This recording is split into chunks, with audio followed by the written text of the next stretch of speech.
అలాగే ఈ 100 రోజుల కాలంలో మన రాష్ట్రం ఏ సమస్య లేకుండా చేయడానికి ప్రజా సంఘాలను ఏర్పాటు చేసి ప్రతిరోజు సీఎం గారు ప్లస్ కేటగిరీ ఉన్న వ్యక్తి అయినా సరే ఆ ఇంటికి నేరుగా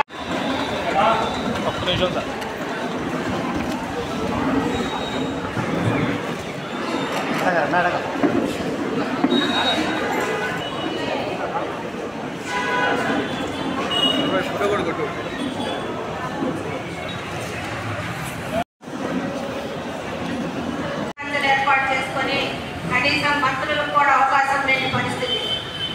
అటువంటి పరిస్థితుల నుండి మన రాష్ట్ర మనమే తీసుకున్నామన్న విధంగా అలాగే 100 రోజుల కాలంలో ముఖ్యంగా అన్నా క్యాంటీన్లు నారా లోకేష్ బాబు గారు 3 చోట్ల అన్నా క్యాంటీన్లు రన్ చేయడం జరిగింది.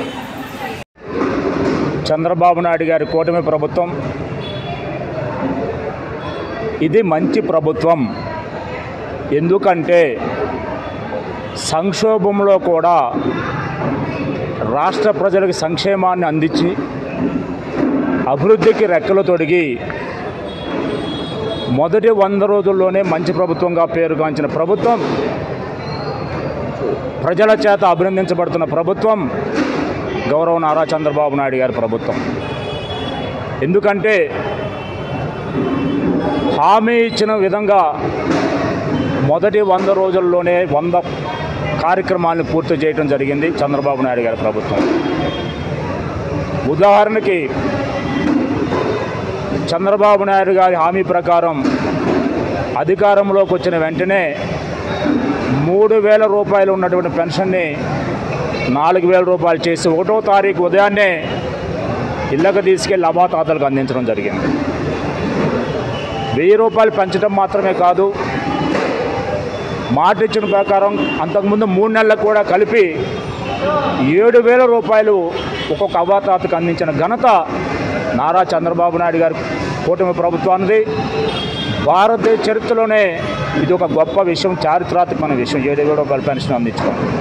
దాదాపుగా 65,18,000 మందికి 4,400 కోట్ల పైచీలకు అందించిన ఘనత చంద్రబాబు నాయుడు గారి ప్రభుత్వాన్ని. అలాగే 16,347 పోస్టులతో మెగా డిఎస్పీ ప్రకటించిన ఘనత నారా చంద్రబాబు నాయుడు గారిది.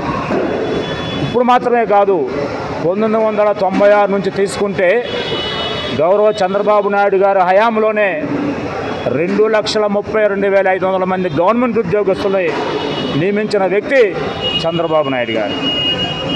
అలాగే గత ప్రభుత్వం రైతులకి 1,650 కోట్ల రూపాయలు సుమారుగా ధాన్యం బకాయిలు పెడితే చంద్రబాబు నాయుడు గారు అధికారంలోకి వచ్చిన తర్వాత రైతులకు 1,650 కోట్ల రూపాయలు చెల్లించడం జరిగింది. అలాగే గత ప్రభుత్వం పంచాయతీలు, మున్సిపాలిటీలకు సంబంధించి 1,250 కోట్ల రూపాయల నిధుల్ని దుర్వినియోగం చేసి పక్కదారి మళ్లిస్తే గౌరవ ఉప ముఖ్యమంత్రి పవన్ కళ్యాణ్ గారు, నారా చంద్రబాబు నాయుడు గారు పంచాయతీలకి దాదాపుగా 1,250 కోట్ల రూపాయలు అందించడం జరిగింది నిధులు. అలాగే రైతులకి సబ్సిడీ మీద 90% సబ్సిడీ మీద డ్రిప్ ఇరిగేషన్తో పరికరాలు అందించడం జరుగుతుంది. అలాగే గౌరవ ఐటీ విద్యాశాఖ మంత్రులు రాష్ట్రంలో స్కూళ్ళలో విద్యార్థులు సిబిఎస్ఈ పరీక్షలకు ప్రిపేర్ అవడం ఇబ్బందిగా ఉందని చెప్పి తెలుసుకొని ఈ సంవత్సరం వారికి సిబిఎస్ఈ ఎగ్జామ్స్ నుంచి నిపుణులు కల్పించడం వలన దాదాపు 70,000 మంది విద్యార్థులు ఈ సంవత్సరం తెలుగులో పరీక్ష రాయడానికి అర్హులవుతున్నారు. అలాగే బీపీసీఎల్ కంపెనీ రాష్ట్రంలో సుమారు 70,000 కోట్లు పెట్టుబడి పెడతానికి చంద్రబాబు నాయుడు గారి ప్రభుత్వంలో సిద్ధంగా ఉంది. అలాగే నారా లోకేష్ గారు హెచ్సిఎల్ కంపెనీ ద్వారా 15,000 ఉద్యోగాలు ఏర్పాటు చేయడానికి కూడా సిద్ధంపడి ఉన్నారు. అలా రాష్ట్రంలో అభివృద్ధి, సంక్షేమాన్ని పరుగులు పెట్టిస్తున్న ప్రభుత్వం ఎన్డీఏ కూటమి. నిన్నగాక మనం చూసాం, భారీ వర్షాల వలన, వరదల వలన ఆంధ్రప్రదేశ్ మొత్తం, అలాగే ముఖ్యంగా విజయవాడ పట్టణం అతలాకుతలం అయిపోతే గౌరవ చంద్రబాబు నాయుడు గారు 10 రోజులు విజయవాడ పట్టణంలో బస్సులోనే ఉండి రోజుకు 2 గంటలు కూడా విశ్రాంతి తీసుకోకుండా మరలా పరిస్థితులన్నీ చక్కదిద్దే వరకు అధికారుల్ని, ఎమ్మెల్యేని, మంత్రుల్ని, తెలుగుదేశం పార్టీ నాయకుల్ని, కూటమి నాయకులను అక్కడ పెట్టి ఏ విధంగా పరిష్కరించారని మనందరం కూడా గుర్తుపెట్టుకోవాలి. కాబట్టి రాబోయే రోజుల్లో కూడా ఇటువంటి విజనరీ మన రాష్ట్రానికి కావాలి, కూటమి ప్రభుత్వం మనకి ఉండాలని చెప్పి కోరుకుంటూ ఈ రోజున ప్రజలందరూ కూడా మంచి ప్రభుత్వం ఏర్పాటు చేసుకున్నామని చెప్పి ఆనందంతో ఉన్నారని చెప్పి తెలియజేస్తూ సెలవు తీసుకుంటున్నాం. కూటమి ప్రభుత్వం ఏర్పడిన తర్వాత మాన్యశ్రీ గౌరవనీయులు నారా చంద్రబాబు నాయుడు గారి ముఖ్యమంత్రి పరిపాలనలో 100 రోజులు పూర్తి చేసుకున్న సందర్భంగా ఇది మంచి ప్రభుత్వం అనే కార్యక్రమం, ఈ మంచి ప్రభుత్వం అనే బిరుదు కూడా ప్రజల నుంచి కూటమి ప్రభుత్వానికి ఇచ్చినటువంటి బిరుదు ఇది మంచి ప్రభుత్వం.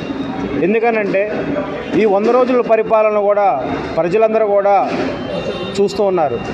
75 సంవత్సరాల వయసులో మరి నారా చంద్రబాబు నాయుడు గారు ప్రజలకు ఏ ఇబ్బంది వచ్చినా ఇచ్చిన మాట ప్రకారం మరి ఆర్థిక పరిస్థితి అగమ్య గోచరంలో ఉన్నా కూడా దాదాపు 9-10 లక్షల కోట్ల రూపాయల అప్పుల్లో ఉన్నప్పుడు రాష్ట్రం ఈ అప్పులన్నింటినీ కూడా మరి ఉన్నప్పటికీ కూడా సంక్షేమాన్ని అలాగే అభివృద్ధిని కూడా చూస్తూ అనేక కార్యక్రమాలు ఈ 100 రోజుల్లో చేయడం జరిగింది. మరి అందులో కొన్ని విషయాలు మనం మాట్లాడుకుందాం.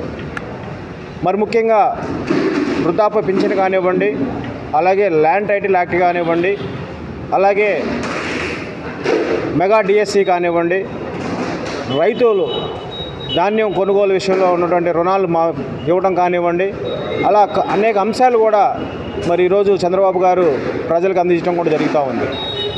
మరి ఇంకో పక్కన చూస్తే ఇటీవల కురిసినటువంటి వర్షాలు, వరదల వల్ల విజయవాడ కానీ ఆంధ్ర రాష్ట్రంలో ఉన్నటువంటి అనేక ముంపు ప్రాంతాల్లో ప్రజలు ఎన్ని ఇబ్బందులు పడుతున్నారో కూడా మనం అందరం కూడా కళ్ళతో చూసాము.